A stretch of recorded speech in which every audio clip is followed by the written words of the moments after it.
නමෝ තස්සේ භගවතෝ අරහතෝ සම්මා සම්බුද්දස්සේ නමෝ තස්සේ භගවතෝ අරහතෝ සම්මා සම්බුද්දස්සේ නමෝ තස්සේ භගවතෝ අරහතෝ සම්මා සම්බුද්දස්සේ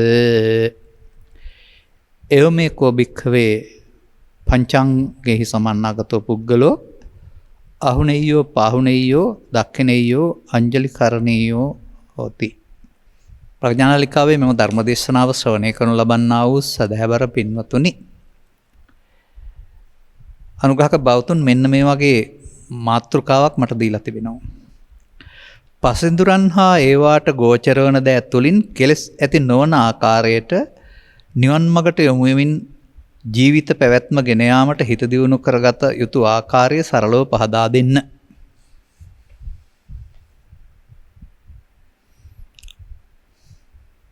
අංගුත්තර නිකායේ පංචක නිපාතයේ තියෙනවා අක්ඛම කියලා සූත්‍රයක්. යුද්ධයට ගිය ඇතා යුද්ධයට යන්න සුදුසු සහ නුසුදුසු බව පෙන්වලා තිබෙනවා. මේ ගති ලක්ෂණ ටිකම ආපහු ගලපලා පුද්ගලයෙකුගේ සසරට අහුවීම සහ සසරින් ගැලවීමට ගලපලා තිබෙනවා. මේ මාතෘකාව දකිනකොට මට මතක් වුණේ මෙයයි. එහි තිබුණ පාඩයක් තමයි අර මතක් කළේ මම. ඒක කෙටියෙන් කතා කරලා අපි යමු මේ අදාළ කාරණයට. මහණනි, මේ යුද්ධයට ගිය ඇතා රූපෙටයි, ශබ්දෙටයි, ගන්ධෙටයි, රසෙටයි, ස්පර්ශෙටයි බය වෙලා පසු බානවලු මොහොන දෙන්නේ නැතිලු. එයා යුද්ධයට නුසුසුයි කියලා තියෙනවා. කොහොමද මේ පෙන්ලා තිබෙන්නේ? මේ පෙන්ලා තිබෙන්නේ ඒ කාලේ තිබිච්ච යුද්ධයේ ඇත්තස්පරිය බල මපාබල ශ්‍රී සේනානේ. ඇත යුද්ධයට ගිය ඇතා ඇත්තු දැක්කහම එතකොට ඒ ඇත්තුන්ට බය වෙලා යුද්ධයට මසු බසිනවා. ඒක තමයි රූප කියලා පෙන්වලා තිබෙන්නේ. යුද්ධයට ගිය ඇතා කාහල නාදයේ සක්කන්ද බෙරහඬ ඇහලා යුද්ධයට යන්නේ නැතුව පසුබදිනවා. යුද්ධයට ගිය ඇතා ඉලත් වල එහෙම තියෙනා වූ ගුරුගන්ධය දැක්කහම ඒවට බය වෙලා පසුබසිනවා. එතකොට යුද්ධයට ගිය ඇතාට දවස් දෙකක් තුනක් කෑම හම්බුනේ නැහැ කියලා උමන්ද උත්සාහි වෙනවා. එහෙම ඉන්නත් වෙනවනේ සමහර විට. හමුදා බටේ ඉන්නේ කෑම නැතුව. යුද්ධයට ගිය ඇතා කඩු පහරවල් හරි ඊතර පාරවල් හරි වැදිලා යුද්ධෙන් පසුබසිනවා. එතකොට එයා යුද්ධයට නුසුදුසුයි. අර බලන්න රූප, ශබ්ද, ගන්ධ, රස, ස්පර්ශ පහ ඇතකොට ගල්පලා තියෙන හැටි. නමුත් ඇත්තු දැකලා බය වෙන්නේ නැත්නම්, කාහල නාදයට තැතිගන්නේ නැත්නම්, ගන්ධය දොළ දුවන්න හේතුවක් වෙන්නේ නැත්නම්, ආහාර අඩුණයි කියලා පසුබසින්නේ නැත්නම්, හිතල පාරකින් ඇතෙක් මැරෙන්නේ දරන්නේ නැත්නම්, එහෙනම් ඒ යතා යුද්ධයට සුදුසුයි. එවමෙකෝ භික්ඛවේ යන්නේ වගේ. මේ සසර ගමනේ පරදින්න හේතු වෙන එක කාරණයක් තියෙනවා. සසර ගමන පරාජය කරන්න තව කාරණයක් තියෙනවා. මේ ධර්මානුශාසනාවට ඉල්ලලා තිබෙන කාරණයට ගැලපෙන නිසා තමයි මේකම ගත්තේ මම. දැන් එතාට රූපේ, ශබ්දේ, ගන්ධ, රස, ස්පර්ශේ කිව්වා වගේ අපටත් මේ ලෝකේ ජීවත් වෙනකොට අපි ගැන මේ ප්‍රධාන වශයෙන් කතා කරන්නේ. අපටත් පංචකාමයේ කියලා එකක් හම්බ වෙනවා ළමා කාලෙම. පංචකාමය කියන්නේ පස් ආකාරයක කැමැත්ත. පස් ආකාර කැමැත්ත කියලා කියන්නේ අපි රූපයට කැමති යකමැති ඇසෙන්, ශබ්දයට කනෙන් කැමති යකමැති, නාසයෙන් ගන්ධයට කැමති යකමැති, දිවෙන් රසයට කැමති යකමැති, ස්පර්ශයේ සුන්දර අසුන්දර බවට කැමති යකමැති. මේක අපට පස් දොරක් දීලා විඳින්න දෙන දෙයක්. ඒක කවුරුත් කරලා තියෙන අසාධාරණයක් හෝ වැරද්දක් එහෙම නෙමෙයි. ඒක දීලා තියෙන්නේ නිසානේ. ලෝකේ ජීවත් වෙන්න පහදන ගන්න ඕන. නමුත් මේක පරිහරණය කරන්නට යාම තුළ මිනිසාතින් සිදුවෙන්නා වූ රතු ඉර ඉක්මවා යාම, සීමවා ඉක්මවා යාම තුළ ඔහු ලොකු උගලකට අහු වෙනවා. ඒක ලෝකයා දන්නේ නැහැ. තථාගත බුදු පියාණන් වහන්සේ මේ පිළිබඳව පැහැදිලි කරව දහරනවා. අන්න මේ පංචකාමයේ පිළිබඳව වචනෙන් ඔහොම ඇහෙන් රූපවල සද්දහලා කියලා නිකන් කියයි. නමුත් ඒක ඇත්තටම අපි මේ විඳින්නේ ලෝකේ තියෙන දෙයක්ද? එහෙම නැත්නම් මේ මායකට අහු වෙලාද? කවදාවත් අපිට මේ ලබන දේ ඇති වෙයිද? ඉවරයක් වෙයිද? නැත්නම් මේ තුල අපිට හමු වෙන ප්‍රතිවිපාක මොනවාද? මේ පිළිබඳව තථාගතයන් වහන්සේගේ පැහැදිලි කිරීම අපට හොඳට වැටහෙන්න වෙනවා. අර යථා උපමා කරලා ඊට පස්සේ පෙන්නනවා මේ සමාජයේ ඉන්න අය. රූපේ ඉෂ්ඨකාන්ත මනාප රූප රජනීය සංහිතා කියලා වචන ගොඩක් පෙන්නනවා. ඒ පස්සෙන් හඹායන්නෙක් නම් හොයන්නෙක් නම් ශබ්දය පිටුපස මිහිරි හෝ අමිහිරි වශයෙන් ඇලෙන්නේ ගැටෙන්නෙක් නම් ගන්ධය ගඳ සුවඳ දෙකට අනුව පිළිකුල සහ දැඩිව ආසා කරන්නෙක් නම් රසය සීමාව ඉක්මවා රසයන් පිටුපස ලුහුබඳින්නෙක් නම් පහස තමන්ට ලැබී තිබෙන සීමාවන් ඉක්මවා ඒමත් ඒම ජීවිතය කැප කරන්නේ නම්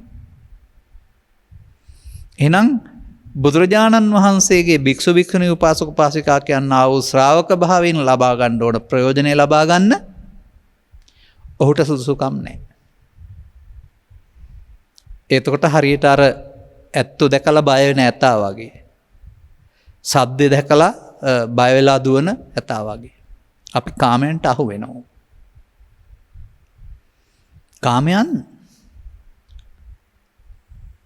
කාමයක් නැත්තේ නෑ, කාමයෙන් සැපතක් නැත්තේ නෑ. මේකට කාම සුඛයයි කියනු ලැබේ කියලා පෙන්වලා තිබෙනවා. නමුත් ඔබ මේ ධර්ම ශ්‍රවණය කරන්න ජීවිතේ යම් කාලයක් පහු කරලා. ස්වභාවයෙන්ම ඉන්දියානු සමාජයට වඩා නූතන සමාජය ඉන්දියානු සමාජයේ රූපවාහිනිය ගුවන්විදුලිය තිබුණ නැහැ, නැටුම් ගැයුම් ටිකක් විතරක් තියෙන්නේ නැතිනේ. ඒ ගමේ නගරයේ තියෙන ටික විතරනේ. ඔය පෙන්වන්නේ මත්පැන් පානය කරපු සාද තිබුණ හැම කියලා. අද ඔබට අන්තර්ජාලය ඔස්සේ මොනවද බලන්න බැරි? මොනවද ගෙදරට ගෙන්න ගන්න බැරි? අර සිනමා ශාලාවකට අසභ්‍ය දර්ශන දිද්දනකට එහෙම ගියොත්නේ හංවඩු ගහන්නේ එහෙම කෙනෙක් කියලා. නමුත් අද ඒ ඕන පහසුකම් ඕනෑ තරම් ගෙදර තියාගෙන බලන්න පුළුවන්. එහෙනම් මාධ්‍ය දියුණුව කියන එක අර පණිනරිලොන්ඩ ඉනි බැන්දා වගේ වැරදි පැත්තට යන්න ඉන්න මනුස්සයට නැහෙන්නම පාරක්. දැනටත් ඔය එළි වෙන්නේ එක එක ඔය Facebook ඔස්සේ ගොස් අමාරු වැටුණු අයගේ කතන්දර. අපි මේවා පාවිච්චි කරලා ලෝකෙට ධර්ම දේශනා කරනවා. Facebook එකත් පාවිච්චි කරලා අපි ධර්ම දේශනා කරනවා. Zoom තාක්ෂණය ඔස්සේ අපි විවිධ රටවල ධර්ම දේශනා කරනවා. අපි ඒක යොදාගන්නේ මොකටද? තථාගත බුදු පියාණන් වහන්සේ දේශනා කළ ධර්මයේ හොයනාට ධර්මයේ දෙන්න. ඒ මාධ්‍යද වැරද්ද තියෙන්නේ. භාවිතේ නෙවෙයිද? භාවිතේ වරදක් තියෙන්නේ. ඒ වගේ කම්සු වල නෙමෙයි වරද තියෙන්නේ. බුදුරජාණන් වහන්සේ ධර්ම දේශනා කරන්නේ ඇස් පියාගෙන ඉන්න කියලා හැම. අර පාරසාරිය බමුණ තමයි ඇසෙන් රූප නොදක සිටිය යුතුයි, කනෙන් ශබ්ද නාසා සිටිය යුතුයි කියලා 아무තු භාවනාවක් දේශනා කරවා කියලා තියෙන්නේ. තථාගතයන් වහන්සේ එහෙම නෙමෙයි. උනවැරද සිදු නොවෙන්න අලුතෙන් වරදක් සිදු නොවන ආකාරයක් කරුණු පැහැදිලි කරනු ලබනවා. එහෙනම් අපි තේරුම් ගන්න ඕනේ එදාට වඩා අද ටිකක් මේවා පහසුකම් වැඩි. අපි ළමා කාලේ පටන් මේවට අපි දකින විදිහට ඒවා ඇත්ත කියලා අහු වෙලා ඉන්නේ. ඒ කියන්නේ තවත් දෙයකින් කියනවා නම් එළියේ තියෙන රූපයක් තමයි අපි දකින්නේ, ඒක තමයි රස විඳින්නේ. එළියේ තියෙන ශබ්දයක් තමයි අපි ඒක තමයි රස විඳින්නේ. ඒ විදිහට ඒවා බාහිර ලෝකේ තියෙන දේවල් වශයෙන් අපි ඒවා රස විඳිනවා කියන අදහසින් තමයි අපි මේවා කරන්නේ. ඒ වගේම ඒක තමයි සාමාන්‍යයෙන් බහුතරයක් හිතන්නේ ඒක තමයි ලෝකේ ලබන්න තියෙන සැප. ඒකයි කාම සුකල්ලි කානු යෝගෝ. ඇලී නැවත නැවතත් ඒ සුඛෙහි ඇලී නැවත නැවතත් වාසය කිරීම. ඔබට මතක නම් ඔබේ මව්පියන්ගේ ජීවිතේ ඔවුන් සැප කියලා ඇහුවේ මේ ඉන්ද්‍රිය පහේ සැපත නෙවෙයිද? ඔවුන් පරලෝකියා. ඔබ මේක ළමා කාලේ අද දක්වා හොයනවා නේද? එතකොට හොයනවා 100%ක් හමු වෙන්නේ නැහැ. අතෘප්තියෙන් ජීවිතය අතහැර දමනවා. මේක නිරණම. ඔව්. නමුත් සිදුහත් තාපසතුමාට නැත්නම් සිදුහත් කුමාරයාට අපට වඩා වැඩි වෙන්න පුළුවන් එදත්. අද තියෙන පහසුකම් නතර එදා අනුවගත් කල එදා සමාජයේ තිබුණු දෙයට වඩා දියපිරුණුවිල් එහෙම නැත්නම් සම්මිසුරම්මසක මාලිගා ඇල්හාලේ බත් සමග අමුතු ලෝකයක් පිට ලෝකයක් දකින්න නැති විදිහට. නමුත් ඒ ඉන්ද්‍රිය ගෝචර සැපත Taman හේව් සැප නොවන බව ඒකේ අර අතෘප්තිය තුළ කැමදාම ඒක හම්බ වුණාට එතනින් එහාට ඒක යමක් නැති බව තේරුම් ගන්න තරම් බෝසත්වරයෙකුට නුවණ තියෙනවා. නමුත් වර්තමානයේ යමක් කමක් හරි හම්බ කරගන්නකොට ධන දහන්නේ තියෙනකොට හවසට සූදුවට යන එක නැත්නම් හොටෙල් එකට යන එක නැත්නම් ඩාන්සින් වලට යන එක කැම් වේලකට යන එක ආදී දේවල් වලට එහා ලෝකයක් දකින්න නැති අය ඉන්නවා. ඒක ඉන්ද්‍රිය ගෝචර සැප පිටපස ලුහු බදිනවා කියලා. ඒකට දියුණු වෙන විද්‍යාවත් තව උල්පන්දම් අල්ලනවා. දැන් මගේ ළමා කාලය තුල මම ගුවන්විදුලි යන්ත්‍රයේ 1965 විතර මං හිතන්නේ අහන්න නැත්te 64 විතර 60 විතර. එතකොට ශබ්දේ විතරයි. දැන් රූපේ ශබ්දය දෙකම තියෙනවානේ. අනේ වගේ පහසුකම් එන්න වැඩි වෙනවා. එතකොට ඒ පැත්තට ඇලෙන ඇදෙන ස්වභාවය සිත එහෙමයි. සිතේ ස්වභාවය පැත්තට ඇදෙනවමයි. ඉතින් මෙන්න මේකට ඇලිලා ගැටිලා තමයි සමාජ ජීවත් වෙන්නේ. එයින් කොටසක් අවබෝධය ලබා දී ගලවා ගැනීම ධර්මදේශකින් වහන්සේලා කරන්න ඕන කාරණයක්. එහෙම නැත්නම් ඒ පැත්තටමයි යන්නේ. ඉතින් මේක නැවත නැවත මතක් කර දීමෙන් දහම් පාසල තුල මතක් කර දීමෙන් පාසල මතක් කිරීමෙන් විශයක් වශයෙන් බුද්ධ ආගම ඉගැන්වීමෙන් අර පාපයට වැටෙන්න තියෙන කාරණා පාලනය කරලා ටිකක් හරි නවත්ත ගන්න පුළුවන්. නමුත් කොරෝනා වසංගතය ඇවිදින් දරුවන් ගෙදර හිර කරනවා. දහම් පාසල් යන්නත් නැහැ, පන්සල් යන්නත් නැහැ, මොකක්වත් නැහැ. දැන් ඒ ඇසුර දකින්න නැති වෙන්න තියෙන ඇසුර ඔස්සේ තව ටිකක් එහාට යන එක. ඒ නිසා ආධ්‍යාත්මික වශයෙන් ගත් කල මේක බණහන අයට ඇරුණාම ගෙදර ඉඳන් බණහන අය ගොඩක් ඉන්නවා. ඒගොල්ලොන්ට යහපතක් වෙන්න ඇති. නමුත් අර පරිණරිලෝඩන ඉනිමං තිබ්බා වගේ නාට්‍යම සංගීත සම්දර්ශන බලන්න තියෙන අයට ඒවා ගෙදර ඉන්න ඕන හැම දාලක් දෙනවන ඕන තරම් ඒ පැත්තට පාර වුණා. එමයි වෙලා. ඒ නිසා මේකත් යහපත් විපාක ගත් අයත් ඉන්නවා, යහපත් විපාක ගන්න අයත් ඉන්නවා. දැන් බුදුන් වහන්සේ වදාළ පරිදි මේක තේරුම් ගන්න ගියාපුවම අපිට වඩා වෙනස් ක්‍රමයකින් උන්වහන්සේ මේක පෙන්නනවා. බලන්න මේ ගාථාව සංකප්ප රාගෝ පුරිසස්ස කාමා නේතේ කාමා යානි චිත්‍රානි ලෝකේ. සංකප්ප රාගෝ පුරිසස්ස කාමා තිට්ඨන්ති චිත්‍රානි තතේව ලෝකේ. අතෙත්ත දීරාවිනි අන්ති චන්දති. ඔන්න නිබ්බිතික සූත්‍රයේ ධම්මපරියාය තියෙන එක. අපි හිතුවට මේ විඳින්නේ බාහිර ලෝකේ දේවල් කියලා තථාගතයන් වහන්සේ වදාහරනවා පුරුෂයාට ස්ත්‍රයාට කාමය කියලා කියන්නේ තමන් හිතෙන් හදාගත්ත සංකල්පයක්. සංකල්ප රාගයක් තියෙන එකක් නෙමෙයි. අර විචිත්‍ර වූ වස්තුන්ගේ රූප ශබ්ද ගන්ධ ඇති කාමයක් නැතලු. ඒවා හැමම තියෙනවලු. ඒවා රූප නැහැ, ශබ්ද නැහැ, ගන්ධ නැහැ කියලා විදර්ශනා කරලා හදන්න ඕනේ නැහැ, බල්ලා නැහැ කිය. අතෙත්ත දීරා ඥානවන්තයෝ තමන්ගේ සිත මේ ඡන්දයෙන්, චන්ද්‍රාගෙන් මුදවා ගන්න ඕන කියලා පෙන්වලා තිබෙන්නේ.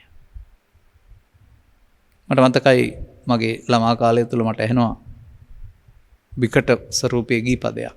සිත බැඳුනා මර්ගේ සිත බැඳුනා ඒ ජෝඩුව දැකලා සොබනා. එතකොට අන්න කතාව ආවා සිත බැඳුනා. ජෝඩුව වෙනයි, සිත බැඳීම වෙනයි. එනිසා මේ සංකල්පය කියන්නේ මොකක්ද කියලා හොයාගන්න වෙනවා. එතකොට සංකල්පය මගේ කය විඳිනවද? කවුද මේ විඳින්නේ? හොයාගන්න වෙනවා. එහෙම තමයි මේ ඉන්ද්‍රිය අසංවරය සහ ඉන්ද්‍රිය සංවරය තේරුම් ගන්න ඕනේ. ඉන්ද්‍රියන ඉන්ද්‍රිය කියන පදයට දෙන්නේ ප්‍රධානත්වය කියන එක. රූපයට ප්‍රධානයි, ශබ්දයට ප්‍රධානයි, ගන්ධයට ප්‍රධානයි, රසයට ප්‍රධානයි. එතකොට පරිණාමය විසින් පස් දොරක් දීලා තිබෙන්නේමත් ලෝකෙ මේ තියෙන දේවල් පස් ආකාරයෙන් හඳුනාගෙන කළමනාකරණය කරගෙන ජීවිතය ගෙන යන්න තමයි. පිළිකුල් කරන්න හරි කැලේට ගිහින් ඉන්න නොබලා ඉන්න හරි නෙවෙයි. ඒ පිළිකුල් කරන එක හරි ඔබ කියන භාෂාවෙන් නොබලා ඉන්න එක හරි මේවා නිසයි මගේ සිතේ හැඟුම් උපදින්නේ කියලා තේරුම් ගත්ත අය ඒවා නොගැටෙනකොට හැඟුම් උපදින්නේ නැහැ කියලා දෙයක් තේරුම් අරගෙන නොගැටීමෙන් සිත සංසුන් කරගෙන ඉන්න ක්‍රමයක් හොයාගත්තා. ඒක බුද්ධ කාලයට පෙර ආතෝ හොයා ගැනීම. මෑතදිත් මට කතා කරපු කෙනෙක් ඕක කිව්වා. ඔහුට තේරුණයි කියලා මේ හම්බ වෙනකොටනේ මේ දේවල් මේ සිත ඇතුලේ ඇවිස්සලා එන්නේ. ආමුන් නැත්තම් ප්‍රශ්නයක් නැහැ කියලා. අන්න ඒ විදිහට සිතට වෙනත් අරමුණක් ගැනීමෙන් හෝ ගැටෙන්න අදාළ කාරණා නැති පරිසරයකට යාම තුළ දැන් පොයට පිළිල් සමාදන් වීම තුලත් අර gedara dore තියෙන අප්‍රසන්න පරිසරයෙන් නිදහස් වෙනවා. වන්දනා ගමනක් යාම තුලත් අප්‍රසන්න පරිසරයෙන් නිදහස් වෙනවා. කාර්යාලීය අප්‍රසන්න පරිසරයෙන් නිදහස් වෙනවා. අනේ වගේ අපිට වෙනත් පරිසරයකට ගියාපුහම පරණ පරිසරයේ පස් දොරට ගැටෙන්නේ නැතුවම ඒවැය පවතිනා වර අප්‍රසන්න භාවයන් උපදින්නේ නැහැ. අන්න සමාජයේ මේවා බලමින් ඉඳලා ඒවා උපදින්නේ ගැටෙනකොට එතකොට තමයි සිතේ මේ පීඩනේ තියෙන කියලා තේරුම් ගන්න වනාන්තරයට ගියාම ওই මලක් පේනවා ඇරුණාම එතකොට අන්න අර ගැටෙන්නේ නැති නිසා සිත සංසුන් බවක් දැනෙනවා. ඕක ඔබ ඉන්න පරිසරය අතහැර අලුත් පරිසරයකට ගියාම සාන්ත බවක් තේරෙයි ඔබට. නමුත් ඒකෙන් තේරුම් ගන්න ඕන ඒ Tamanගේ සිත සාන්ත වෙලා නෙමෙයි. රුවන්වැලි සෑයට ගිහින් වාඩි වෙලා ඉන්නකෝ. ටිකක් කළා යනකොට දැනෙන්නේ නැද්ද කියලා 아무තු සංසුන් බවක්. ඉතින් ඒක භූමියේ තියෙන වැදගත්කම කියලා සමහරට ඓතිහාසික අගය ගැන සලකලා එහෙම නැත්නම් ඒක මොකක් හරි කාරණයක් යොදන්න පුළුවනි. නමුත් ඔබේ ලෝභ දේශ මොහ උපදින්න රූප ශබ්ද ගන්ධ රස ගැටෙන්නේ නැත්නම් එතන තියෙන සංසුන් සාන්ත පරිසරයේ පූජනීය පරිසරයේ ඔබට සිතේ සංසුන් බවක් ලබා දෙනවා. ඒ සංසුන් බව අර හැඟීම් උපදින්නේ නැති නිසා. නමුත් මේ හැඟීම් ටික ළමා කාලේ ඉඳලා අපි එන්න පඩිපෙලක යනකොට පඩිය ඉහළ යනවා වගේ පොඩ බලවත් කරන් තිබෙන්නේ. ඔබ හිතලා බලන්න. ඔබේ ලදරු කාලයේ අද තරම් ඔබට තරහවද? ಜಾති ආගම් කුල ප්‍රශ්න තිබුණාද?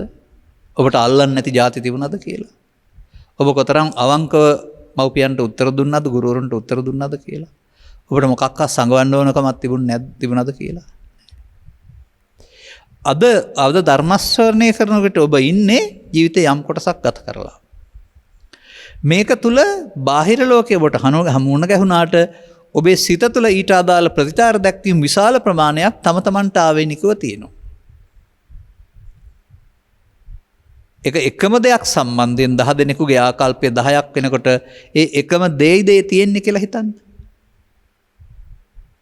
ගීතයක් සම්බන්ධයෙන් හෝ රූපයක් සම්බන්ධයෙන් හෝ දූර්යන් සුවඳ ගඳ සම්බන්ධයෙන් හෝ ලෝකයා දරන ආකල්පය අරන් බලන්න. ඒක අපට අප්‍රසන්න ගඳක් නිකුත් කරනවාද? ඒ ගන්ධය ප්‍රසන්න අප්‍රසන්න වශයෙන් අපි ඇලී ගැටී තියෙනවාද? එහෙමයි මේක හොයන්න ඕන. එතකොට එහෙමනම් තථාගතයන් වහන්සේ වදාරන්නේ සත්වයා යනු අපි පුද්ගලයෙක් වශයෙන් එක්කෙනෙක් වුණාට ඇසයි කනේ නාසයේ දිවේ කය සිතේ පහක එකතුවක් පහෙන්ම වැඩ කරන කෙනෙක්. මාරුවෙන් මාරුවට. එතකොට අපි සතුට ලබනවා කියන එකේ ශාස්ත්‍රීය අර්ථය ඇසකරනාසයේ දිවකය කියලා දොරවල් පහක් මිනිස්සුන්ට තිබෙනවා. දොරවල් පහට සිත පිහිටනවා. සිත රූපයේ, ශබ්දයේ, ගන්ධයේ, රසයේ ආස්මෙන් සතුට විඳිනවා. අර පස්පොලකින් ගෙකට එළිය ඇතුල් වෙන්න දැරලා එක තැනකට කේන්දගත කළොත් එහෙම ඔක්කොම වැටෙන්නේ ඉතිරේට. පස්පොලකින් ආවට. ඒ වගේ මේ රූපයේ, ශබ්දයේ, ගන්ධයේ, රසයේ, ස්පර්ශයේ පස්පොලක් තථාගතයන් වහන්සේ වදාරන්නේ මේ පස්පොලට හිත පිහිටනවා, සිත අරමුණු රසය විඳිනවා. කය විඳිනවත් නෙමෙයි, ඔබ විඳිනවත් නෙමෙයි, සිත. අන්නේ නිසා පෘථග්ජන පුද්ගලයා පස්දොරෙන් සිත පිනවන්නා කියන අර්ථයෙන් තමයි මේ කම්සපලාභියා කියලා කියන්නේ. නමුත් සිතේ හැටි කොහොමද? සිත කියන එක නිකන් මේ පැය ගණන් තියන්න පුළුවන්, හැමදාම තියන්න පුළුවන් එකක් නෙමෙයි. ඔබත් ඔය සතුටුදායක අවස්ථාවල කියන්නේ අපට හැමදාම මෙහෙම ඉන්නේ නැත්තම් කියලා. නමුත් ඒක ආපහු සතුට අවසන් වෙනවා, දුකකින් කෙලවර වෙනවා, නැත්තම් තව තැනකට යොමු වෙන්න වෙනවා. දුකින් ඉන්න පුද්ගලයාටත් හැමදාම දුකින් ඉන්න වෙන්නේ නැහැ. ඒක ටික දවසකින් අයින් වෙලා යනවා. මේ නිසා අපි පාවිච්චි කරන්නේ මව්කුසින් බිහිවි මරණාසන්නය දක්වා එක කයකින් ආහාර අරගෙන කයක් වශයෙන් එකක් වශයෙන් පෙනුනට කය තුළ ක්‍රියාත්මක වෙනා වූ සිත හටගන්න ගමන් නැසන නිරන්තරයෙන් බාහිර ප්‍රසාදකවලට අනුව වෙනස් වෙන දත්ත එකතු කරගන්න එක. දැන් ඔබට පුද්ගලයෙක් මුණ ගැහෙනවා. ඔහු තාම ඔබට පේන්නේ ස්ත්‍රියක් හෝ පුරුෂයෙක් විතරයි. වෙන මොකුත් දන්නේ නැහැ. ඔහු ඇසුරු කරනවා. ඇසුරු කරාම ඔහුගේ තියෙන යහපත් ගති ලක්ෂණ උදව් උපකාර කිරීමත් ඔබේ හිතේ පැහැදීමක්. ඔබ දැන් ඔහු කෙරෙහි පැහැදීමකින් ඉන්නවා. පැහැදීමකින් ඉඳලා ඊට පස්සේ ඔහු ඔබට වංචා කරනවා. ඊට පස්සේ පැහැදීම අපැහැදීමක් බවට පත් වෙනවා. පුද්ගලයා අරයමයි. පැහැදීමත් ඔබ ළඟ, අපැහැදීමත් ඔබ ළඟ. ඔබේ සිතේ නෙමෙයිද මේක වෙන්නේ? ඒ නිසා අපි පුද්ගලයව ඇසුරු කිරීමේදී ඕනෑවට වඩා විශ්වාස කරන්නත් ඕනේ, සැක කරන්නත් ඕනේ. ඔහුගේ හැටි ඔහු ළඟ තිබුණාවයි අපි මේ පිළිබඳව මතයක් ගොඩනගා ගන්න ඕනේ නැහැ හොඳ හෝ නරක කෙනෙක් කියලා. මොකද පු탁ජන සමාජයේ පුද්ගලයෙකුට අර කටුස්ස වර්ණ වෙනස් කරනවා වගේ චරිත වෙනස් කරන්න පුළුවන්. එකක් කියලා එකක් කරන්න පුළුවන්. මෙන්න මේ විදිහට අපි තේරුම් ගන්න ඕන පස්දොරට හමු වෙනකොට අපි දකින්නේ ඉදිරියෙන් රූපේ, ශබ්දේ, ගන්ධ, රසේ අම්මා තාත්තා කීවාට ඇත්තටම ඒ උදව්වෙන් අපි හිතේ හදාගත්තා වූ මනාපය, අමනාපය, ප්‍රත්‍යක්ෂය, මතය තමයි අපි දකින්නේ. මේක තමයි බුදුන් වහන්සේගේ සොයා ගැනීම. ඉතින් ඕක දවල්ට තේරෙන්නේ නැහැ. දවල්ට අම්මමයි දකින්නේ, තාත්තමයි දකින්නේ, යකෙක්මයි දකින්නේ, එහෙම නැත්නම් කියලා කියනවා. නමුත් මේක මම පැහැදිලි කරන තැනක් තියෙනවා. ඔබ මේ පස්දර වසා ලින්දට යන්න. දැන් ඔබ බාහිර ලෝකෙත් එක්ක සම්බන්ධයක් නැහැ. ඔබ කසිප්පු පෙරක්නෙක් නම් කසිප්පු පෙරලා විකුණයි. ඔබ උදව් කරන්නෙක් නම් උදව් කරයි. ඔබ වංචනිකයෙක් නම් වංචා කරයි. ඔබ දේශපාලනඥයෙක් නම් දේශපාලනය කරයි. ඔබ ධර්මදේශකයෙක් නම් බණ කියයි. මේ බාහිරින් ගත්ත එකම නේද සිතුවිලි ඔස්සේ යන්නේ. ඒ සිතුවිලි ඔස්සේ යන ලෝකේ දුක සැප විඳින්න අවුව වැස්ස පින්න බාහිර ලෝකේ මොකක්වත් ඕනේද? ඒක බොරුවක් කියලා තේරෙනවද? ඔබ නින්දක්ගින් එළි වෙනතුරු නින්දක් දැක්කොත් ඒකට අදාළ සැප සතුට සේරම ටික ස්වාභාවිකවම තියෙනවා. මේක හීනයක් කියලා තේරෙන්නේ නැහැ නේද? ඒ කියන්නේ ඒකෙන් තේරුම් ගන්න ඕන පස්දර නැතුව සිතට එනකොට ඒකේ ඒ දේවල් තියෙනවා. බාහිර ලෝකේ කියන්නේ පස්දරේ උදව්වෙන් සිතට එන එක. අන්න ඒකයි මේ බුදුහාමි පෙන්වන්නේ මේක සිතමයි. දැන් එහෙනම් අපි සිත මොකද කරලා තියෙන්නේ? සිත ඇහැට කනට නාසයට දිවට කයට පහට බෙදලා. සිත ලාභාලාභ සැප දුක් නින්දා ප්‍රශංසා අටට බෙදලා. සිත පව්පින් ධාන තව තුනකට බෙදලා. ඔන්නෝක තමයි සිතේ මිනිසා ඇති කරගත්ත විවිධත්වය. පරම සිතේ නෙමෙයි හදාගත්ත සිතේ. එහෙම නැත්නම් නොගැඹුරු සිතේ. දැන් ඒ පුද්ගලයාට මේ ලෝක ජීවත් වෙනකොට අර සිදුවෙන සිදුවීම් හැමදාම සිදු වෙනවා. අවුව තිබෙනවා, වැස්ස තියෙනවා, සටන් තියෙනවා, ජල ගැලීම් තියෙනවා, ජය තියෙනවා, පරාජය තියෙනවා, ලාභ හමු වෙනවා, අලාභ හමු වෙනවා, නියඟයට පාළු වෙනවා, ගම් වතුරට පාළු වෙනවා, දිනනවා, පරදිනවා, දේශපාලනයක් දිනනවා, පරදිනවා, ක්‍රිකට් දිනනවා, පරදිනවා. එහෙම නැති දවසක් කියන්නේ. මේවා සිදුවීම බාර ගන්න නැතුව ඔබට ඕන විදිහට වෙන්න ඕන කියලා මතයක හිටියොත් අපි කියනවා අපේහි සම්පයෝගෝ දුක්ඛෝ පේහිප්පයෝගෝ දුක්ඛෝ. මොකද ඒ උනේ? දිනන්න හිතන් හිටියා පෙරදුනහම ගහ ගන්නවා, ගිනි තියා ගන්නවා, මොකවත් මතක නැහැ. ඒ නිසා මිනිසා බාහිර ලෝකේ පවතිනා වූ ධර්මතාවයන් තමන්ට ඕන විදිහට සිදුවිය යුතුයි කියලා මතයක් හදානවා. දැන් අචින්තිතම්පි භවති. නොසිතපු දෙයක් සිදු වෙනවා. චින්තිතව විනාශති. දැන් දුකටපත් වෙනවා. මං හිතුවේ නෑ හොම වෙයි කියලා. ඇයි ඒ අපි ඇසෙන් කනෙන් නාසයෙන් දිවෙන් කයෙන් ලාභයට ඇලුනා, අලාභයට ගැටුණා, නින්දාවට ගැටුණා, ප්‍රශංසාවට ඇලුනා, යසසට ඇලුනා, අයසට ගැටුණා, සැපට ඇලුනා, දුකට ගැටුණා. ඒවා ලෝකේ හැමදාම තියෙනවා. ඇලීම ගැටීම ඔබට අදාළ පෞද්ගලික කාර්යයක්. එක එක් පුද්ගලයාගේ අඩු වැඩි වෙනවා. දැන් ගහට කොටපුවාම ගහ ඇතුලේ කිරි තියෙනවා වගේ අදාළ බාහිර දේවල් සිද්ධ වෙනකොට ඊට අදාළ කම්පණය ඔබේ මතුවෙනවා. ඒ නිසා මේක මානසික දුකක්, මේක හදාගත්ත දුකක්. දරුවන්ගේ මානසිකත්වයේ මේ මොකක්වත් දුකකින් නැතුව ඉන්නවා. එහෙනම් අනතුරුව මේ දුක හදාගන්න එක මොකක් නිසාද වෙනවා කියලා කියන්නේ. උපාදා පරිත්තස්සනං චෝ භික්ඛවේ දේසිස්සාමි. අරමුණ ලාභ අලාභ සැප දුක් නින්දා ප්‍රශංසා වශයෙන් ඇලීමින් ගැටීමින් අල්ලා ගැනීමෙන් තමයි මේ තැවුල ගෙනත් දෙන්නේ. එහෙනම් බුදුදහම නොදන්නා තාක්කල් පුද්ගලයෙකුට පවේ වෙන විපාක, පිනේ වෙන විපාක, ධනිය තියනවා නම් වෙන විපාක තියෙන්න පුළුවන්. නමුත් සිල්වතත් නැතත් පෘථග්ජන පුද්ගලයා අටලෝ දහමට අදාළ මේ කම්පණය විඳිනවමයි. අපි කල්පනා කරාට ගෙයක් දොරක් තියුණොත් වාහනයක් තියුණොත් ඔක්කොම සැප කියලා. එහෙනම් ගේ දොර පහසුකම් තියෙන්න පුළුවන් තෙවෙන්නේ නැති වෙන්න. වාහනේ පහසුකම් තියෙන්න පුළුවන් පයින් නොයන්න. නමුත් ලෙඩවීම, මහලු වීම, මරණය, අටලෝ දහමේ කම්පාව, ඒවය කියන කම්පණය එයාටත් තියෙනවා. ඒක පෘථග්ජන ඔක්කොටම තියෙනවා. ඒකට කියනවා චිත්තසංතානගත දුක. ඒක චිත්තසංතානගත වෙලා තියෙන්නේ. තම තමන්ට පෞද්ගලිකව. දැන් මෙන්න මේ තමන් ධර්මයේ තේරෙන්න ඉස්සලා මෙහෙම පැත්තක් හදාගෙන තියෙනවා කියලා තේරුම් ගන්න පුළුවන් නම් අපි මේ දකින්නේ වර්තමාන පුද්ගලයා නෙමෙයි. අද දකින්නකොට ඊයේ තරහ වුණා නම් ඊයේ තරහ මේ හිතට එන්නේ මෙයා නිසා කියලා. එහෙනම් අපි දැක්කේ පුද්ගලයාද අපේ සිතද? මෙන්න මේ සිතේ විවිධත්වය අනුව ඇතිවෙන්නා වූ පීඩනය තමයි මේ ආතතිය කියන්නේ. ඒක අපි හදාගත්ත දෙයක්. මම කියනවා අර අවුරුදු කාලේට ඔන්චිල්ලාවක් තියෙනවායි කියලා. ඔන්චිල්ලාව මැද තියෙනකොට දෙපැත්තට ධාවනයක් දෝලනයක් නැහැ. එක පැත්තට යම් තාක් තල්ලු කළොත් එහෙම අනිත් පැත්තට ඒ තාක් දුර යනවා. ලාභයේ උපරිම තෘප්තියක් ලැබුවොත් අලාභයට ඒහා සමාන දුකක් එනවා. නින්දාවේ දුකටපත් වුණොත් සැපට ඒහා අන්නේ විදිහට මේ ඔන්චිල්ලාව දෙපැත්තට යනවා වගේ මේ දෙපැත්තට අපේ සිත පැදවෙන්න පටන් අරනවා. නමුත් තියන්න බෑ. මොකද ලාභයේ උන්චිල්ලාව වම් පැත්තේ තියන්නත් බෑ, දකුණු පැත්තේ තියන්න බෑ. නතර වෙනවනම් නතර වෙන්නේ මැද.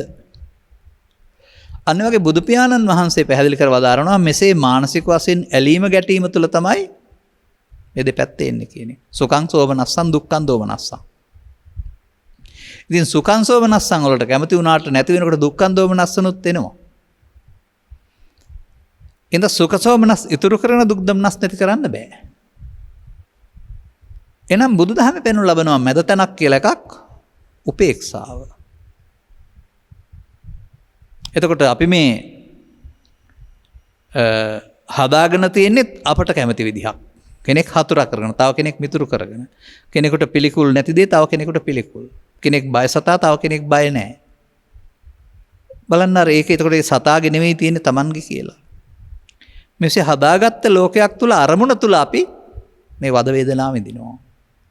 අරමුණ සදාකාලිකව තියෙන්නෙම නැහැ. හටගෙන නැති වෙනවා. අරමුණ අවශ්‍ය වෙන්නේ ලෝකේ හඳුනා ගන්න.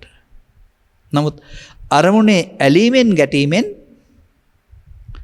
අපි පෞද්ගලිකත්වයක් හෙවත් මමත්වයක් හදාගන්නවා. ඒක තථාගත බුදු පියාණන් වහන්සේ උපතින් ලැබුණ ශරීරයට මම කියන්නේ නැහැ. ඇසෙන් ගනින් නාසෙන් ගන්නා වූ අරමුණේ ඇලෙයිද ගැටෙයිද අරමුණට ඇලීමට ගැටීමට මම කියනවා. මම වුණ දේ මගේ වෙනවා, මගේ වුණ දේ මගේ ආත්ම වෙනවා. ආත්මය කියන්නේ ජීවිතේ නෙමෙයි. එතකොට අර ආත්ම කොට ඇති දෙයක් කොට ගැනීම. පරම සත්‍ය දෙයක් කොට ගැනීම. ඒ විදිහට මම නම් මා දකින්නේ ලෝකෙත් එක්කලා ගැටුමක් නැතුව සංසුන් ජීවිතයක් ගත කරන්න පුළුවන් ජීවිතයක් ලබා දී තිබියදී අපේ දැක්මේ වරද නිසා අපි ලෝකෙත් එක්කලා ඇලිලා ගැටලා ලෝකේ හිරගයක් කරගෙන. දැන් අපි කවුද?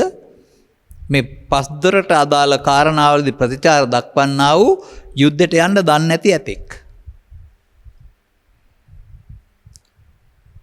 දැන් එහෙනම් යුද්ධයට යන්න දන්න ඇතෙක් වෙන්න පවතින්න වෙනවා. තව ටිකක් එහාට තේරුම් ගන්න බලන්න මේක. මම කියන්නේ. එතකොට අපි මේ සැපත විඳින්නේ අරමුණෙන් අරමුණට, සිතින් සිතට යන්නේ. එතකොට සිත තුළ සැප හෝ දුක හෝ මොකක්වත් තියන්න බෑ. ඒක මොහොතකින් නැති වෙන දෙයක්. නමුත් ඇලීම තුළින් නැවත ඕනෑකමත් ගැටීම තුළින් එපා කිරීමත් කියන දෙක අපි හදා ගන්නවා. දැන් ප්‍රතික්ෂේප කරපු දේවල් ගැටෙනකොට දුක එනවා. ඇලෙන ගත දේවල් නැති වෙනකොටත් දුක එනවා. සතුටකුත් තියෙන්න පුළුවන් කැමති දේවල් එනකොට ටිකක් වෙලා. මේ විදිහට දුක්ඛ සැප දෙක නිති පෙරළිය රිය සැකල ලෝක හරි. පෘථග්ජන පුද්ගලයාට. නමුත් පුට්ටස්ස ලෝක ධම්මේහි චිත්තං යස්ස නකම්පති. අටලෝ දහම ඔබට තර්ජනය කරනවලු ලෝකෙ ඉන්නකොට. ලාභයක් පෙන්නලා උඩ පැනපන් කියනවා. ජයග්‍රහණයක් පෙන්නලා උඩ පැනපන් කියනවා. අලාභයක් පෙන්නලා අඬපන් කියනවා. පාඩුවක් පෙන්නලා රජයට විරුද්ධ මේ උද්ඝෝෂණ කරන්න කියලා කියයි. අර ප්‍රතිචාර. මේ ප්‍රතිචාර කියන කාරණාව අපේ සංගමයක් නැති බව පෙන්වන සහ අදාළ නීත්‍යානුකූල ක්‍රියාමාර්ගයට එහා යමින් ඔවුන්ගේ නොසන්සුන් ස්වභාවය පෙන්වන තැන් බවට පත් වෙලා. සෑම අයගේම ඔබේ ඒ බඳු දේවල් දැක්කනම් ඒ තැන්වල ඉන්න මව්වරුන්ගේ පියවරුන්ගේ ගුරුවරුන්ගේ භික්ෂුන්ගේ චර්යා රටා මාතෘත්වයට පීතෘත්වයට භික්ෂුත්වයට ගැලපෙන මට්ටමේද තියෙන්නේ. ඒ කවුරු නිසාද? ඔහු ඒ මොහොතේ ලෝභයෙන් දේශයෙන් මෝහෙන් ආසක්තව මත්වී තිබෙන නිසා. ඔහු නෙමෙයි ක්‍රියාත්මක වෙන්නේ. ඒ නිසා අපි මමන දකිනවා මේ රටේ මිනිස්සුන්ගේ තුල රූකඩ සම්දර්ශනයක්. මිනිස්සයා රූකඩයක් වගේ. දැන් රූකඩ දැකලා තියෙනවා නම් රූකඩේ පැත්තක තියලා තිබුණාම නටන්න බෑ. රටවන්නේ එක්ක අරගෙන නූල් සූත්‍ර මගින් තමයි නටවන්නේ. ඒ වගේ ඔබට මුහුණ දෙන්න සිදුවන ප්‍රශ්නවලදී ඔබ දක්වන ප්‍රතිචාරය තමයි මේ පෙළ පාලි විරෝධතා ව්‍යාපාර උද්ඝෝෂණ ව්‍යාපාර කියලා කියන්නේ. ඔබේ කය ඔබට සිදුවෙන්නා වූ පාඩුව හෝ මදිකම හෝ තව කාරණාවකින් මෙහෙවන ලෝභයේ දේශයේ මෝහය විසින් කැපිච්ච පණුවෙක් බවට පත් කරලා. කැපිච්ච පණුවට දගලන්න නැතුව ඉන්න බෑනේ. දැඟලෙනවා. දැන් ඔබ ප්‍රශ්න කළේ මේ ජීවිතය තුළ කොහොමද මේවට මුහුණ ගැහෙනකොට මේ කලබල නොවන සංසුන් ජීවිතයකට යන්නේ කියලා. දැන් කෙනෙකුට අර අසංවේදී වීම තුළ දැන් ඔය පාතාල ලෝකේ මිනිහ මරුම් කරලා දුකක් නැතුව ඉන්නවා. අසංවේදී වෙලා බීමත්කමෙන් හරි පස්සේ කාලෙක මතුවෙන්න පුළුවන් අසරණ වෙනකොට. ඒ වගේ සමහර විට බිරිඳ සැමියාගෙන් ගුටි කන බිරිඳක් නම් උදාහරණයක් විතරයි මං කවුරුත් දැනගෙන නෙමෙයි කියන්නේ. අන්තිමට අර කබරයට ගැහුවට ගාණක් නැහැ වගේ ඔරොත්තු දෙන තැනට තද කරගන්නවා හිත. එහෙම දරා ගැනීමේ හැකියාව අපි කියන්නේ කබරයට ගහනවා වගේ කියලා. එතකොට කබරය කියලා ලස්සන සතෙක් හිටියා ගම්බදව කොන්දේ මල් තියෙන ඇඟේ. එයාට හයියෙන් යන්න බෑ. එයාට වලිගය කියලා එකක් තියෙනවා. ඒකෙන් තමයි අනිත් ඇයට ගහන්නේ. නමුත් ඔය ළමයි එයාගේ යන්න බැරිව දැනගෙන කොන්දට ගහනවා. එයා ඒකට ඔරොත්තු දෙන්න ශක්තිමත් කරගන්නවා. කොච්චර ගැහුවත් රිදෙන්නේ නැති විදිහට. එහෙම අසංවේදී වෙන එකක් නෙමෙයි මෙතන පෙන්වන්නේ. මෙතන පෙන්නනවා මේ අරමුණ හටගෙන නැසෙන අතරතුර අපි අල්ලා ගැනීම කියලා දෙයක් කරනවායි කියලා. අතින් අල්ලා ගන්නව නෙවෙයි. අර ලාභය හොඳයි අලාභය නරකයි සැප හොඳයි දුක නරකයි කියලා ආන්ගේ ඇලෙන ගැටෙන එකට තමයි අල්ලා ගැනීම කියලා කියන්නේ. අල්ලාගත්ත ගමන් මම බවට පත් වෙන්නේ මයන්නයි නෙමෙයි කය නෙවෙයි. ලාභය මම හොඳයි. අලාභය මම නරකයි. සැප මම හොඳයි. දුක මම නරකයි. සිතට එන දේ මම කොට ගැනීමෙන් මිනිසාට දුකටපත් වෙන්න සිදු වෙනවා කියලා බුදුන් වහන්සේ වදාහරනවා.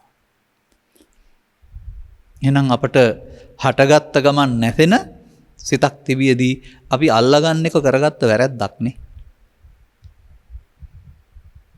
අන්න දැන් අපට තථාගතයන් වහන්සේ වදාහරනවා අර පුහුණු කළ ඇතුගේ ස්වභාවය. රූප ඇතුන් දැකලා බිය වෙන්නේ නැත්නම් ඔවුන්ගේ ශබ්ද අසා බිය වෙන්නේ නැත්නම් ඒ බිය වෙන්නේ නැත්නම් කියන එකෙන් අර්ථය අපට පෙන්ලා තියෙන වෙන පැත්තකට. අන්න මේ ලෝකේ ජීවත් වෙන්න ගියාපුවම අපට අවදි වුතෙන් පටන් නිින්ද දක්වා Taman ජීවත් වෙන පරිසරයේ කැමැති අකමැති ප්‍රසන්න අසන්න අප්‍රසන්න හරි වැරදි ආදී කොට ඇති මේ දෙපැත්තට වැනෙන සිතකටපත් වෙන්න වෙලා තිබෙනවා. තථාගතයන් වහන්සේ වදාරනවා චක්කුණා රූපං දිස්සා උප්පජ්ජ සුඛං සෝමනස්සං ඒතං සංකතං ඕලාරිකං පටිච්චසමුප්පන්නං. කිසියම් උපේක්ෂාවක් ඇද්ද ඒ සාන්තයි ප්‍රණීතයි. අර ඔබට හම්බ වෙන කාරණෙත් එක්කලා ඇලෙන ගැටෙන එකේ තිබෙනා වූ ධනාත්මක ඍණාත්මක නැත්තම් උඩපනින සහ කම්පනින ස්වභාවය සංකත ධර්ම. ඒවත් Taman හදාගත්ත හේතුඵල. ඒවා සංසුන් ස්වභාවය ඉක්මවා හට ගන්නා වූ රළු ස්වභාවය ඕලාරික. ඒවා තම තමන් හදාගත්ත හේතුන්ගේ ඵල ඇරුණාම සත්‍ය නිත්‍ය දේවල් නෙමෙයි. නමුත් ඔබට උපතින් ගෙන ආවා වූ මේවා කෙරෙහි ප්‍රතිචාර නොදක්වා ඉන්න පුළුවන් සංසුන් සිතක් තියෙනවා යම් ඒකට කියන උපේක්ෂාව කියලා. දැන් මෙතන මා දකිනවා මේ වගේ මේ කෙනෙකුට සංසුන්ව සාමාන්‍යයෙන් හිනාවෙන් සතුටින් ඉන්න පුළුවන්. මත්පැන් සාදයකදී මේ සතුට පලා ගොස් යකා ඉස්සර වෙනවා. මගුල් ගෙදරකදී මේ සතුට පලා ගොස් යකා ඉස්සර වෙනවා. මගුල් උත්සවකදී මේ සතුට පලා ගොස් කේන්තිය තුල ඊට පස්සේ වෙන කෙනෙක් ඉස්මතු වෙනවා. අන්නේ සැඟවිච්ච කෙනා එන්නේ කොයි වෙලාවෙද කියන එක පිළිබඳව ඔබට තේරුමක් තියෙන්න වෙනවා. තම තමන් යම් ආකාරයක වෙලාවක් ආවායුක කියලා තියලා තිබෙනවා නම් වෙලාව එනකොට මෙයා එනවා.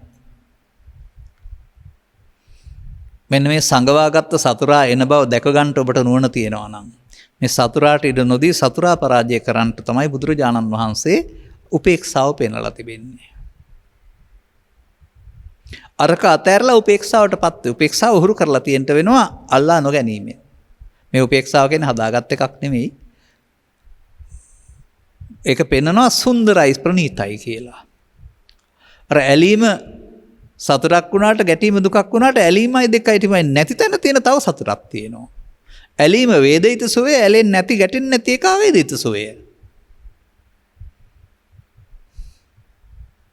එහෙම තේරුම් ගන්න වෙනවා. එහෙනම් ඔබ මවක් නම්, පියෙක් නම්, ගුරුවරයෙක් නම්, ස්වාමියෙක් නම්, සේවකයෙක් නම් ඒ තැන් ආයතනවලදී කරන්නා වූ රාජකාරීන්ට අදාළවමයි ඔබේ මේ සංසුන් සිත නොසන්සුන් බවට පත් වෙන්නේ. ඔබ එකට කියනවා නේද මගේ යකා මගේ මාරයා ගෙන්නන්න එපයි කියලා. ඔබද මාරයා, ඔබේ කයද මාරයා. ලෝභය, දේශය, මෝහය මාරයා නේද? ඇයි ඔවුන්ට ඔබේ සිත තුළ නවාතැන් දුන්නේ? ඔවුන් බෝඩින් කාර්යෝ. ඔබේ හිතේ බෝඩින් වෙලා ඉන්නේ දැන්. බෝඩින් වෙලා හිටියට හතුරෝ. ඔබේම ඇද හොයමින් එළියට දාන්න හදන්නේ. මම උදාහරණයක් වශයෙන් පෙන්නනවා. ඔබට නිවසක් තියෙනවා.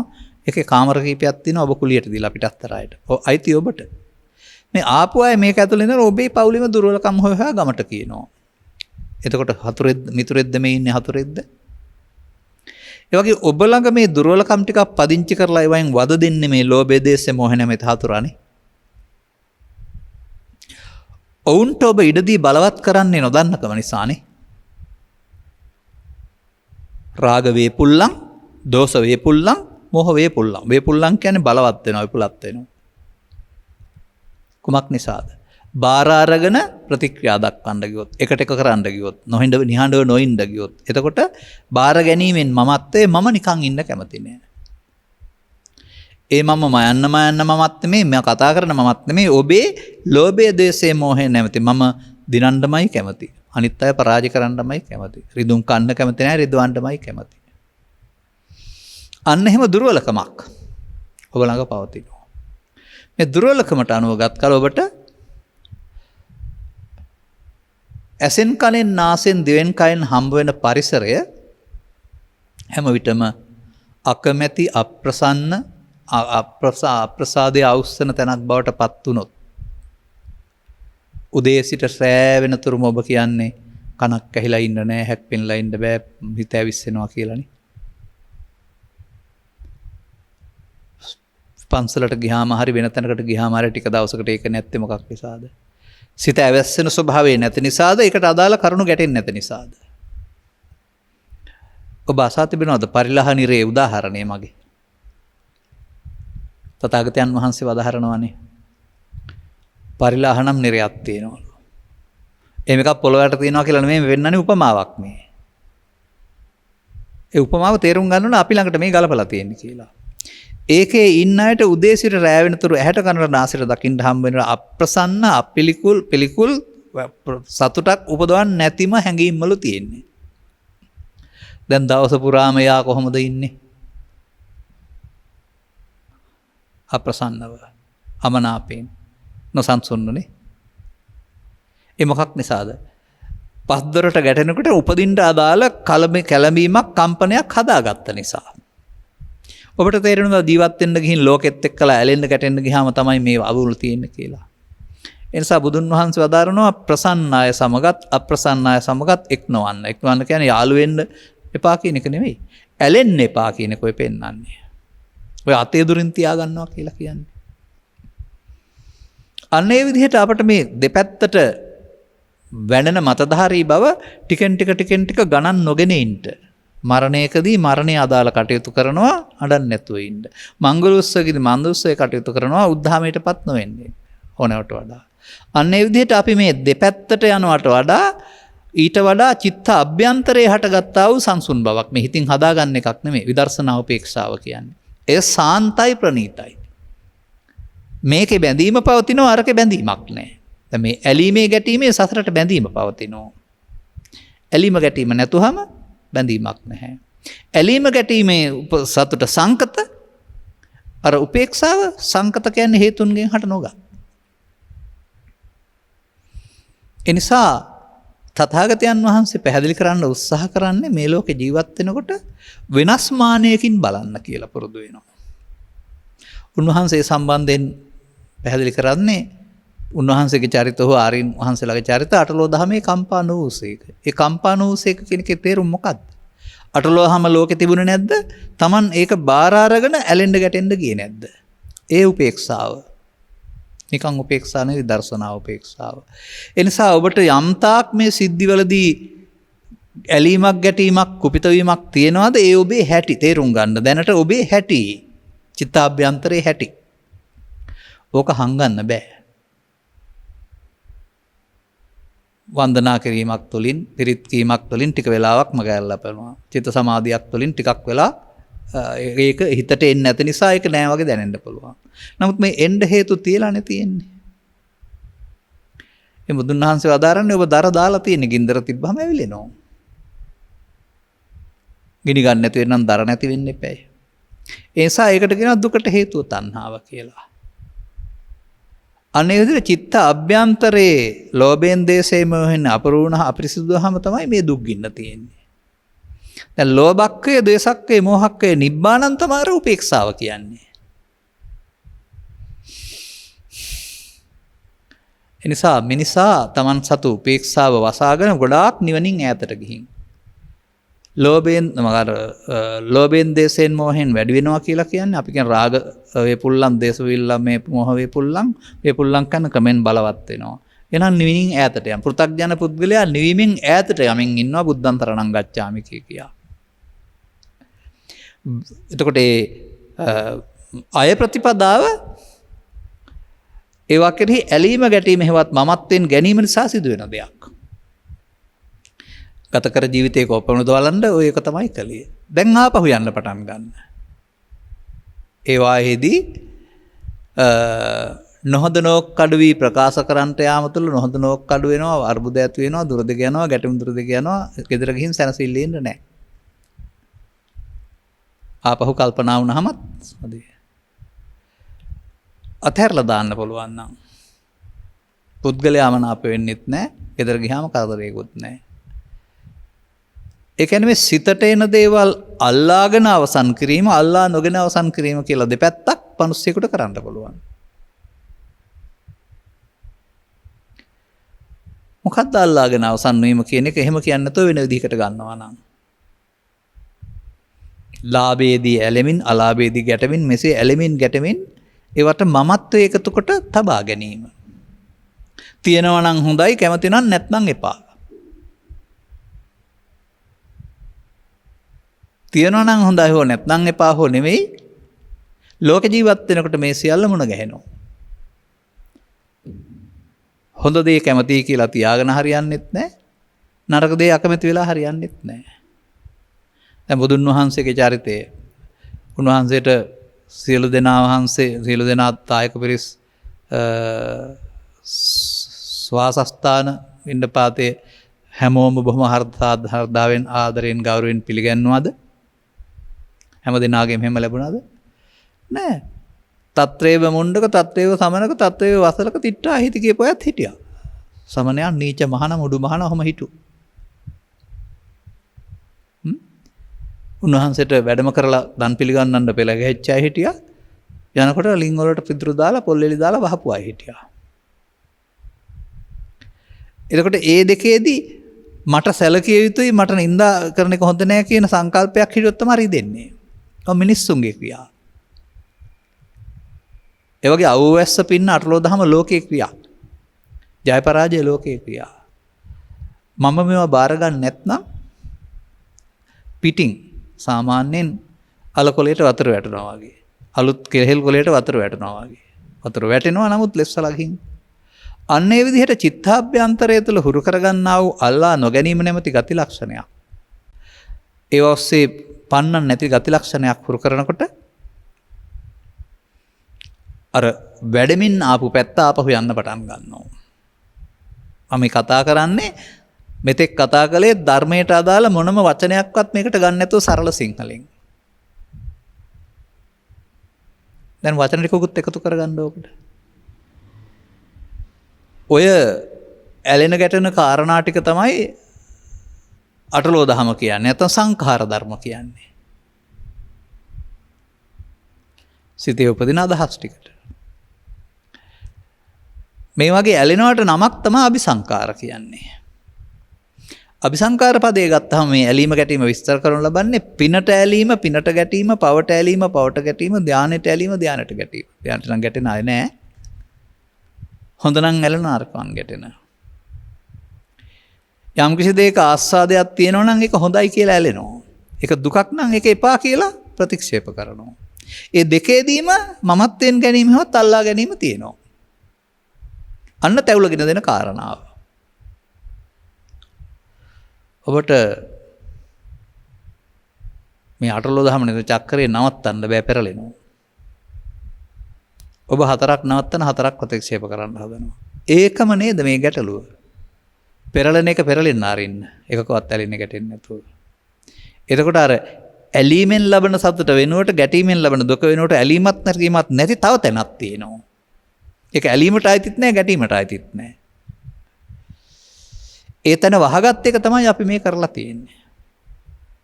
ඒ නිසා පස්දර භාවනා මධ්‍යස්ථාන 5ක් තේරුම් ගන්න තමන් මෝන දෙන්නේ අතීතයක් තියාගෙන. ගැටෙනකොට තමන් කලබලයටපත් වෙන්නේ හො ඇලෙන්නේ ඒ හේතුව ඒක ප්‍රත්‍යක් විතරයි ඇතුළත තියෙන දේ ආපුහම කියලා. ඒ ටික ඉවර කරන්න ඕනේ ඇවිදින්ම. අර සමාධියක් හදන යට කරන හිටියට හරියන්නේ නැහැ. ඇවිදින් අයින් කරන එකට උපන්න කුසල් දුරු කිරීම කියලා කියනවා. ඒකල ඇලිලා ගැටිලා අවසන් කරමින් ඉදිරියට නොතබන එකට නූපන්න කුසල් නූපදීම කියලා කියනවා. එහෙනම් යම් තාක්කල් මේ ක්ලේශයන් වැඩෙන කලාවේ ආවනම් ආපහු බහින කලාවේ යන්න ඕන. නෝ පුතග්ජන පුද්ගලයාට බහින කලාව තේරෙන්නේ නැහැ. ඔහු ජීවිත අවසානයේ දක්වා වැඩෙන කලාවේ ඉඳ ඇලෙන කරුණ ළමා කාලේ එක නම් මැරෙනකොට 1000ක්. සද්ධර්මයේ වටහාගත්ත පුද්ගලයා එතකොට ඇලෙන කලාවේ ආරෝහණ ප්‍රතිපදාව නවත්තලා දැන් අවරෝහණ ප්‍රතිපදාව. එතන කරුණු 100 නම් දුක් 100යි අඩු කරන ගිහින් එකක්වත් නැත්නම් එකක්වත් නැති තැනට ආපහු යන්න පුළුවන්. මෙන්න මේ ආපහු යන එක තමයි ඔය පටිසෝතගාමීත්වය කියලා කියන්නේ. අල්ලා නොගැනීම කියලා කියන්නේ. අමඤ්ඤමානෝ කියලා කියන්නේ. භාවනා කරනවා කියලා කියන්නේ ඇත්තටම. දුකට හේතු නැති කිරීමෙන් දුක නැති වේ කියන එක. ඒ නිසා ඒකට පෙන්වන්න වදාරන්නේ අර සංසුන් ස්වභාවයක ඉන්න නොසන්සුන් වෙනකොට දැන් ඉන්න ඉස්සර හිටපු කෙනා නෙවෙයි. සංසුන් වෙනතුරු ප්‍රතික්‍රියා දැක්වීමෙන් වළකින්න. සංසුන්කම උපේක්ෂාව සාන්තයි ප්‍රණීතයි. ඒක ඔබට හම්බ වෙනවා ඔහොම යනකොට. චිත්තාභ්‍යන්තරයේ තියෙනවායි කියලා. අන්නේ අරමුණු වලින් යට කරන්න බැරි අරමුණු ඇලීමක් නැති මේ සංසුන් ස්වභාවය මේ ක්ලේශ ධර්මයන් ප්‍රහීන වෙන්න හිත ඇතුළේ තිබිලා හම්බ වෙනවා. ඒකට ධර්මය කියලා කියනවා. දැන් ඔබ ලාභේ අලාභේ සැප දුක් නිරාමතාවදී ලාභේ සරණ කරගෙන ජීවත් වෙන්න හදනවා. නින්දාව සරණ කරගෙන. අර උපේක්ෂාවට හුරුගත්ත පුද්ගලයා ඒ අටලෝ දහමේදී ධර්මයේ සරණ කරගෙන ජීවත් වෙනවා. ලාභය අලාභය සරණ කරගත්ත පුද්ගලයා අනුරෝධන වැළපෙනවා. ධර්මයේ සරණ ගත්ත පුද්ගලයාට අන්න පුට්ටස්ස ලෝක ධම්මෙහි චිත්තංගස්සන කම්පති. ඔහුට වෙනත් උපේක්ෂාවක් තියෙනවා මේ දෙකටම සැලෙන්නේ නැති. මේ සිත තුළ තිබෙන මතු කළගත යුත්තක් සහ දියුණු කරගත යුත්තක්. මේක හම්බ වෙනවා කවදා හරි දවසක ඔබට. ඒක කෙලස් යටපත් කිරීමෙන් ඈත් කිරීමෙන් එහෙම දෙයක් තියෙන බව දැනේවි. නමුත් යටපත් කරලා ඈත් කළා හරියන්නේ නැහැ. යලි ගන්න නොතේබීම තුලින් මේක හමු වෙනවා. මේක හමු වෙනකොට කියනවා ආනන්තරික සමාධිය ආරම්භය හමු වෙනවා කියලා. නැත්නම් සෝවාන් වෙනවා කියලා. ඒ සංසුන් භවය ඉවටන පුද්ගලයා නොසංසුන් භව ඉවත් කොට සංසුන් භවයේ ඉන්න උත්සාහ කරනවා. නොසංසුන් භව සංගවා සංසුන් භවට පත් වෙන්න කැමති වෙන්නේ නැහැ. අනේකයි අපි කියන්නේ ජීවිත අවසානයේ දක්වා නොසංසුන් භවක් හදාගත්තා නම් දැන් හදන්න වෙලාවක් නැහැ. නමුත් දරුවෙකුට තරුණයෙකුට නොසංසුන් භව ටිකයි හදාන තියෙන්නේ තව කල් තියෙනවා හදාගන්න. එතකොට ඔහුට ජීවිතය තුළම නිවයක් හමු වෙනවා. ඒ නිසා ඔබ ජීවිත වන පරිසරය හඳුනා ගන්න. ඒ පරිසරය තුළ ඔබට ගැටුම් ඇති වෙන ආකාරය පිළිබඳ කල්ැතුව තීරණයක් ගන්න. අම්මා සමගද, සහෝදරයා සමගද, දේශපාලනඥයා සමගද, ඉඩම් හිමිකරුවා සමගද, සේවකයා සමගද කල්ැතුව තේරුම් ගන්න. තමන්ගේ මායя එන්නේ මොනවා නිසාද? ඒ මොහොතට වෙනදා ක්‍රියාත්මක කළ ආකාරයෙන් පරාජයකට දිනන්ට යන්නේ නැතුව සංසුන් වෙලා නිහඬ කරගන්න. ඊට ඉක්මනින්. නොකිරීම කියන්නේ ඒකනේ. ලෝභ කිරීම, දේශ කිරීම, වෛර කිරීම. කිරීමෙන් තින් ප්‍රශ්නේ දුර දිග යනවා. අවේරේනච සම්මන්ති කියන්නේ නොකිරීමෙන් සංසිඳෙනවා කියන්නේ. මේවා මමත්වෙන් ගත්තම බලවත් වෙනවා නැත්නම් මේවා සංසිඳෙනවා, ඉවර වෙනවා. ඒ සංසිඳනවාට කියනවා උපසමය කියලා. සංසිඳවන්න ඕනේ විපාසයේ වීපහම සංසිඳනවා අතර මේ ලෝභයේ දේශේ මොහේ සංසිඳවනවා. එතකොට මේ කරුණු තේරුම් අරගෙන අනුගමන ප්‍රතිපදාවකට යනකොට ඔබට මේ සඳහා සද්ධර්ම ශ්‍රවණය තුළ ත්‍රිලක්ෂණය තුළින් මේක තේරලා තියෙන්න පුළුවන්. සද්ධර්ම ශ්‍රවණය තුළ මේක චතුස්සත්ත්වේ නිරෝධගාමී ප්‍රතිපදාව වශයෙන් තේරුම් ගන්න පුළුවන්. සද්ධර්මය තුළ මේක ස්කන්ධ පහෙන් පහට අනාගත හේතු නොතබා ඉතුරු අවසන් කරන මරණ සති වශයෙන් තේරෙන්න පුළුවන්. ඒ ධර්ම පෙළකින් මේක විස්කරේ නැතුව මම මේ කිව්වේ. ඕන පෙළකින් ගන්න පුළුවන්. අනතුරු ඔබට අනුගමන ප්‍රතිපදාවක් තෙවෙනවා. එදිනෙදා වැඩ කටයුතු කරගන්න ගමන්ම මේ අනුගමන ප්‍රතිපදාවේ ආපහු යන්න ඕන. දැන් ඔය தත්ත්වය ඉවත් කරගත්ත අය තමයි රජ කෙනෙක් කරලා ගහක් කැටලා අහෝසුකම් කිව්වා කියලා කියන්නේ. සිවුරු පරිග්‍රහම් වෙච්ච සුඛ නෙමෙයි අර රජකමේ තියෙන ආතති ස්වභාවය නැතුව ඉන්න එක. ඒ වගේ අපිට මේ ජීවිතය තුළ ලෝක ස්වභාවය හමුවේදී දිනු කරගත්ත මානසිකත්වයක් තුළ විඳවන්න නැතුව ඉන්න තථාගතයන් වහන්සේ වදාරලා තියෙනවා. වෙනම නිවනකට යන්න නෙවෙයි. දැන් මෙහිදී අවසන් දවස් වෙන විට අර අනාගතයට තබූ බලාපොරොත්තු නැත්නම් අනාගතයකුත් නැහැ. අපාය හෝ දිව්‍ය ලෝක හෝ බ්‍රහ්ම ලෝක සියරම අනාගතයට තබූ බලාපොරොත්තු මත සිදුවෙන දෙයක්. අபிසංකාර මත. සංඛාරන්ට නිරෝධෙන් අත්දුක්ඛස සම්භවෝනි. එහෙනම් ඔබට මෙන්න මේ යන පාර තමයි තථාගතයන් වහන්සේ පටිසෝතගාමී කියලා පෙන්නන්නේ. ඒ නිසා තමයි ඉන්ද්‍රිය භාවනා සූත්‍රයේ ඇසෙන් කනෙන් නාසෙන් දිවෙන් කයෙන් මේක කරන්න පුළුවන් කියලා පෙන්නන්නේ. මේ අපි කතා කරපු සූත්‍රය පැහැදිලි කරන්නේ අන්න ඊට පස්සේ ඇසේදී, කනේදී, නාසයේදී, දිවේදී, කයේදී පැරණි පුරුද්දට යන්නේ නැතුව අර ස්කමා සංසුන් ස්වභාවය. ඒක හුරු කරගත්ත පුද්ගලයාට මොහතකින් හිතෙන් ආව හැකි. නොසන්සුන් වුණත් සංසුන් වුණ හැකි. නොසන්සුන් වුණා නම් ප්‍රකාශයටපත් කරන්නේ නැතුව සංසුන් වෙලා ආපහු මේ ඊළඟ ප්‍රතික්‍රියාව නැත්නම් ඊළඟ ක්‍රියාමාර්ගයට යන්න ගමන් ඕන. ඒ නිසා එහෙම මොහොතක් පාසා මේක Tamanට දැනෙන දෙයක්. ඒ විදිහට අන්තිමට සචිත්ත පරියෝදපනං ඒතම් බුද්ධානං ශාසනං කියලා කියන්නේ සිත හදා ගැනීමක්. ලෝකෙට එක්කලා ඇලෙන්න ගැටෙන්න ගියා ලෝකෙට ඇලුණු සිත දැන් ලෝකෙ ඇලෙන්නේ නැතුව වෙනම තියෙනවා. ලෝකෙ සිද්ධි එහෙම තියෙනවා අපි ඇලෙන්නේ ගැටෙන්නේ නැහැ. අර ඇලීම ගැටීමනේ දුක් ගෙනත් දුන්නේ. ලෝකේ ස්වභාවයක් නෙමෙයිනේ. එහෙනම් ලෝකේ ස්වභාවයත් එක්කලා තියෙන ඇලීම ගැටීම අයින් කරනකොට අපි ලෝකෙත් ඉන්නවා. නමුත් ලෝකෙන් ලෝක ස්වභාවයෙන් වෙන් වෙලා ජීවත් වෙනවා. ලෝකෙත් එක්කලා ඉන්නකොට ලෞකික කියනවා වෙන් වෙලා ඉන්නකොට ලෝකෝත්තර කියනවා. වෙන්න ඕන දේ පිළිබඳව. මොකද සිත තුළ පවතිනා වූ සංසුන් බව වසාගෙන සංසුන් බවක් හොයනවා වෙනකොට නොසංසුන් වෙන හේතු අයින් කරගත්තාම සංසුන් බව හේවත් නිදානේ හමු වෙන බව ඔබට ධර්මශ්‍රවණින් වැටහෙවි. ධම්මස පාදා ගනිමින් කරුණු තේරුම් ගනිමින් මේ ඔබ ළඟ පවතිනා වූ මේ නිදානේ ස්වර්ණමය නිදානේ ඔබට හිමි බව තේරුම් අරගෙන ඒක විවර කරගන්න වසා දැමූ කොටස් ඉවත් කරගනිමින් මේක විවර කරගෙන ඒ නිදානේ භුක්ති විඳින්න බුදුන් වහන්සේ මේ නිදානේ භුක්ති විඳින්න පටන් ගත්තා නිර්වාණය නැමැති නිදානේ අනිත් අයටත් ඒක උරුමයි මේ නිදානේ භුක්ති විඳින්න අවශ්‍ය අවබෝධය ලබා ගන්නට මෙම කරුණු පැහැදිලි කිරීම උපනිශ්‍රේ වේවා හේතු වාසනා වේවා කියන සුභාශිංසනයේ ප්‍රාර්ථනා කරමින් අපි ධර්මානුශාසනාව මෙසේ අවසන් කරනු ලබනවා. සබ්බීතියෝ විවජ්ජන්තු සබ්බ රෝගෝ විනස්සතු මාතේ බවත් අන්තරායෝ සුඛී දීඝායුකෝ භව හැම දිනාටම තෙරුවන් සරණයි.